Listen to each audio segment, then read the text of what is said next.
इस बार श्रावण मास के शुक्ल पक्ष की एकादशी, जिसे श्रावण पुत्रदा एकादशी कहते हैं, वो आ रही है 5 अगस्त 2025 मंगलवार के दिन। एक तो श्रावण मास का शुभ समय और उसमें भी एकादशी तिथि यानी सोने पे सुहागा, और उसमें भी एकादशी में ये पुत्रदा एकादशी जो कि निसंतान दंपतियों के लिए अत्यंत विशेष, कृपालु और आशीर्वाद के समान है। इस बार की एकादशी तिथि में कोई संदेह नहीं है, ये एक ही दिन में आ रही है और इसलिए सभी के लिए 5 अगस्त 2025 के दिन ही इसका पालन किया जाएगा। ये थी एकादशी के तारीख के विषय में मुख्य जानकारी। लेकिन अगर आप इस दिन के शुभ मुहूर्त के बारे में भी जानना चाहते हैं और एकादशी पारण का समय भी जानना चाहते हैं तो आज का वीडियो आपके लिए है। चलिए आज के इस वीडियो में जानते हैं कि आने वाली पुत्रदा एकादशी कौन से दिन है, इस दिन के शुभ मुहूर्त कौन से हैं, अगले दिन पारण करने का समय क्या है, और अगर अगले दिन भी आपका कोई व्रत है तो आप एकादशी का पालन कैसे कर पाएंगे। चलिए आज का ये वीडियो आरंभ करते हैं। एकादशी तिथि का आरंभ हो जाएगा 4 अगस्त 2025 सोमवार के दिन दोपहर में 11:41 से, और ये एकादशी तिथि पूर्ण होगी 5 अगस्त 2025 मंगलवार के दिन दोपहर 1:12 पर।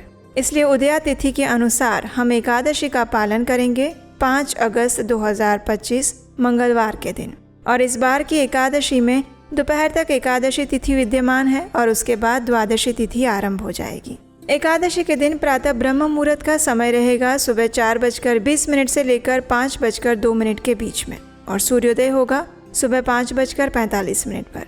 शाम को सूर्यास्त का समय रहेगा शाम 7:09 पर। प्रातः काल में भगवान श्री विष्णु की पूजा अर्चना आप कर सकते हैं सुबह 4:41 से लेकर 5:45 के बीच में, और संध्या काल में भगवान श्री हरि की पूजा करने का समय रहेगा शाम 7:09 से लेकर 8:13 तक। इस दिन विशेष रवि योग भी बन रहा है जो कि सुबह 5:45 से आरंभ हो जाएगा और 11:23 तक दोपहर में रहेगा। इस दिन अभिजीत मुहूर्त का समय है दोपहर 12 बजे से लेकर 12:54 तक, और विजय मुहूर्त का समय है दोपहर 2:41 से लेकर 3:35 के बीच में। इस दिन राहु काल उसके बाद शुरू होगा और वो समय है 3:48 से लेकर 5:29 के बीच में। ध्यान रहे इस समय के बीच में आप कोई भी शुभ कार्य ना करें। इस एकादशी व्रत का पारण हम करेंगे अगले दिन यानी कि 6 अगस्त 2025 बुधवार के दिन, और पारण करने का समय रहेगा सुबह 5:47 से लेकर 10:17 के बीच में। इस बार आने वाली एकादशी महत्वपूर्ण इसलिए भी है क्योंकि ये श्रावण मास की दूसरी एकादशी है और चातुर्मास के अत्यंत पवित्र समय में आती है। इस समय में किया गया कोई भी धार्मिक कार्य, जप, तप और दान उस व्यक्ति को अनेक गुना अधिक फल प्रदान करता है। जो भी व्यक्ति निष्ठापूर्वक इस एकादशी व्रत का पालन करना चाहता है उसे चाहिए कि वो एकादशी के दिन प्रातः ब्रह्म मुहूर्त में उठ जाए, स्नान इत्यादि से स्वच्छ होकर भगवान श्री कृष्ण की मंगला आरती करें अथवा उसका दर्शन करें। उसके बाद तुलसी देवी की सेवा करें और उनके सामने बैठकर अधिक से अधिक मात्रा में हरे कृष्ण महामंत्र का जप करें। और ये महामंत्र है हरे कृष्ण कृष्ण कृष्ण हरे हरे, हरे राम राम राम हरे हरे। इस महामंत्र की कम से कम 8, 16 या 25 माला का जप अवश्य करना चाहिए।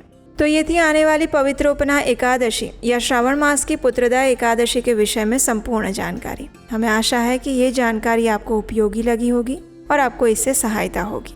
इस आने वाली एकादशी की पौराणिक कथा को सुनने के लिए आपके अपने चैनल उपदेशाष्टकम को अगर सब्सक्राइब नहीं किया है तो याद से जल्दी से कर लीजिए, और हम आपसे मिलेंगे इसी एकादशी की पौराणिक कथाओं के साथ बहुत जल्द आपके अपने चैनल उपदेशाष्टकम पर।